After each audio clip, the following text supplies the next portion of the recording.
നമസ്കാരം, ഗ്രേപ്സിലേക്ക് സ്വാഗതം.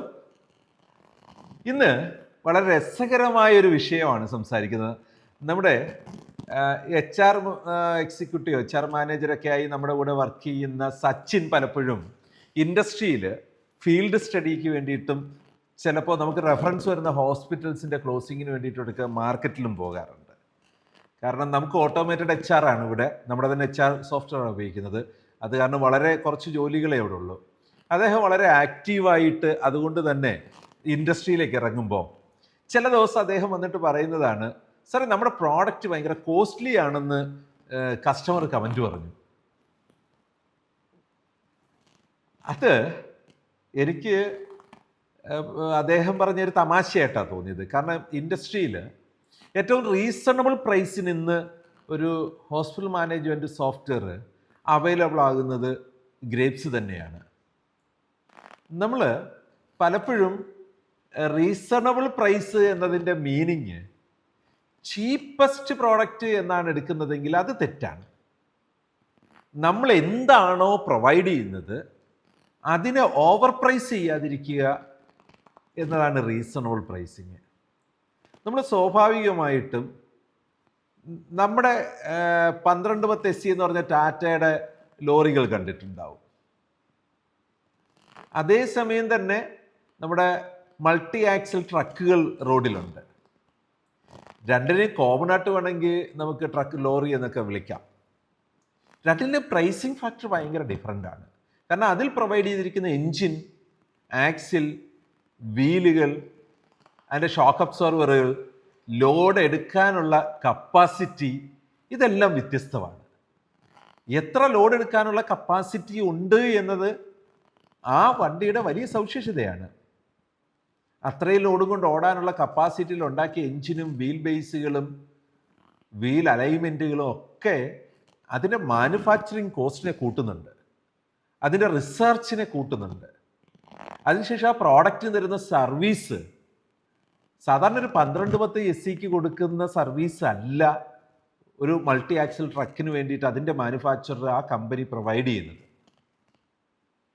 സ്വാഭാവികമായിട്ടും വളരെ കാര്യക്ഷമത ആവശ്യമുള്ള മേഖലകളിലാണ് അത്തരത്തിലുള്ള വാഹനങ്ങൾ സെലക്ട് ചെയ്യുന്നത്.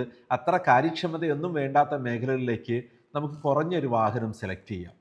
അതുപോലെ ഇൻഡസ്ട്രിയിൽ 1-2 മൊഡ്യൂളുകൾ രജിസ്ട്രേഷൻ മുതൽ കുറച്ച് ബില്ലിങ്ങുമായിട്ട് വെച്ചിരിക്കുന്ന സോഫ്റ്റ്വെയറുകളുണ്ട്. അതിൻ്റെ പ്രൈസാണ്. ഇലക്ട്രോണിക് മെഡിക്കൽ റെക്കോർഡ്സും HIMS ഉള്ള സോഫ്റ്റ്വെയറുകളുണ്ട്, അതിൻ്റെ പ്രൈസാണ്. ഗ്രേപ്സ് പ്രൊവൈഡ് ചെയ്യുന്നത് 100-ൽ കൂടുതൽ മൊഡ്യൂളുകളുമായിട്ട്. സ്വാഭാവികമായും നമ്മുടെ നിയറസ്റ്റ് കോമ്പറ്റേറ്റർ എന്ന് അവർ പറയുന്ന, നമ്മളൊരിക്കലും അങ്ങനെ ചിന്തിക്കാത്ത പല സോഫ്റ്റ്വെയറുകളും നമ്മളെക്കാൾ ആ രീതിയിൽ നോക്കുമ്പോൾ പ്രൈസിങ് ആണ്. കാരണം 20-25 മൊഡ്യൂളുകൾക്ക് അവർ വാങ്ങുന്ന പ്രൈസിൻ്റെ അത്രയും വരുന്നില്ല 100-ൽ കൂടുതൽ മൊഡ്യൂളുകൾക്ക് നമ്മൾ വാങ്ങുന്ന പ്രൈസ്. പക്ഷെ നമ്മുടേതൊരു ഹെൽത്ത് ഇൻഫോർമാറ്റിക്സ് സോഫ്റ്റ്വെയറാണ്, ultimate digital solution for the hospital. ഒരു 3000-4000 പേഷ്യൻ്റ് OPയിലുള്ള 1000-1500 ബെഡുള്ള ഹോസ്പിറ്റലിൽ കംപ്ലീറ്റ് പേപ്പർലെസ് ആയിട്ട് പോകാനായിട്ട് ഒട്ടും കിതക്കില്ല ഗ്രേപ്സ്. അറിയാമല്ലോ, നമ്മുടെ പല സോഫ്റ്റ്വെയറുകളുടെ ആർക്കിടെക്ചർ പ്രോബ്ലം 1-2 കൊല്ലം കഴിയുമ്പോൾ സോഫ്റ്റ്വെയർ ഹാങ് ആകാൻ തുടങ്ങും. ഹൈ ട്യൂൺഡ് ആർക്കിടെക്ചർ ബാക്കെൻഡാണ് ഗ്രേപ്സിൻ്റെത്. അത്രമാത്രം റിസർച്ച് ഉണ്ട്.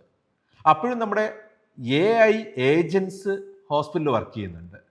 ഇതിനെല്ലാം വേണ്ടി വലിയ ഹാർഡ്വെയർ റിസോഴ്സുകൾ പോലും ഉപയോഗിക്കുന്നില്ല. ഇന്റേണൽ കമ്പ്യൂട്ടിംഗ് പവർ കംപ്ലീറ്റ് ഉപയോഗിക്കാൻ വേണ്ടി ഇന്ത്യയിലെ ആദ്യത്തെ എൻഡ് കമ്പ്യൂട്ടിംഗ് സോഫ്റ്റ്വെയർ ആണ് HMS മേഖലയിൽ ഗ്രേപ്സ്. നമ്മുടെ സ്റ്റാഫ് 100 പേര് എഞ്ചിനീയേഴ്സ് ഇരിക്കുന്നതിൽ 70% പേരും റിസർച്ച് ആൻഡ് ഡെവലപ്മെൻറ്റിലാണ്. അത്രയധികം നമുക്ക് ഈ സംവിധാനങ്ങൾ നടത്തിക്കൊണ്ടുപോകാൻ പണച്ചെലവുണ്ട്. അതുകൊണ്ട് തന്നെ നമ്മുടെ പ്രോഡക്റ്റ് ഇൻഡസ്ട്രിയിൽ അത്തരത്തിൽ നോക്കുമ്പോൾ അത്യാവശ്യം നല്ല രീതിയിൽ പണം മുടക്കാൻ തയ്യാറുള്ള ഹോസ്പിറ്റലുകൾക്ക്, പണം മുടക്കാൻ തയ്യാറുള്ള ക്ലിനിക്കുകൾക്ക്, പണം മുടക്കാൻ തയ്യാറുള്ള റിസർച്ച് ഹോസ്പിറ്റൽ, മെഡിക്കൽ കോളേജുകൾക്ക് മാത്രമാണ് ഉപയോഗിക്കാൻ പറ്റുക. സാധാരണ ഒരു ക്ലിനിക് സോഫ്റ്റ്വെയറുകളുടെ പ്രൈസിൻ്റെ 10 times കൂടുതലാണ് പലപ്പോഴും നമ്മൾ ക്ലിനിക്കിൽ ഇംപ്ലിമെൻറ്റ് ചെയ്യുമ്പോൾ. പക്ഷേ അത് ഒരു നാളെ ഹോസ്പിറ്റലായി വളർന്ന് മെഡിക്കൽ കോളേജായിട്ട് പോകുമ്പോഴും മറ്റ് സോഫ്റ്റ്വെയറുകൾ അന്വേഷിച്ച് നടക്കണ്ട. ആ ഒരു പവറാണ് തുടക്കം മുതൽ ആ ഒരു ക്ലിനിക്കിൻ്റെ ആക്ടിവിറ്റീസിൽ പ്രൊവൈഡ് ചെയ്യാൻ നമുക്ക് കഴിയുന്നത്.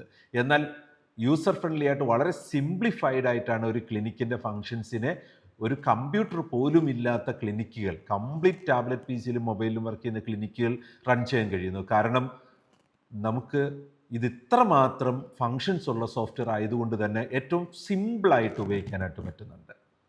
അപ്പോൾ നമ്മൾ ഓർക്കേണ്ട ഒരു കാര്യം, റീസണബിൾ പ്രൈസ് എന്ന് പറഞ്ഞത് ചീപ്പ് പ്രൈസ് അല്ല. പലപ്പോഴും നല്ല റിസർച്ച് ഹോസ്പിറ്റലിൽ എത്തുമ്പോൾ 3.5, 4, 5 കോടി 15 കോടി വരെ പ്രൈസ് ഗ്രേപ്സിന് വരുന്നുണ്ട്. അതേസമയം ചെറിയ സംവിധാനങ്ങൾക്ക് 5-10 ലക്ഷം രൂപയ്ക്ക് കൊടുക്കാൻ കഴിയുന്നുണ്ട്. ഇതെല്ലാം ഒറ്റ സോഫ്റ്റ്വെയർ തന്നെയാണ്. അതാണ് ഈ ഒരു ഗ്രേപ്സിൻ്റെ ഫ്രെയിം വർക്കിൻ്റെ അഡ്വാൻറ്റേജ്.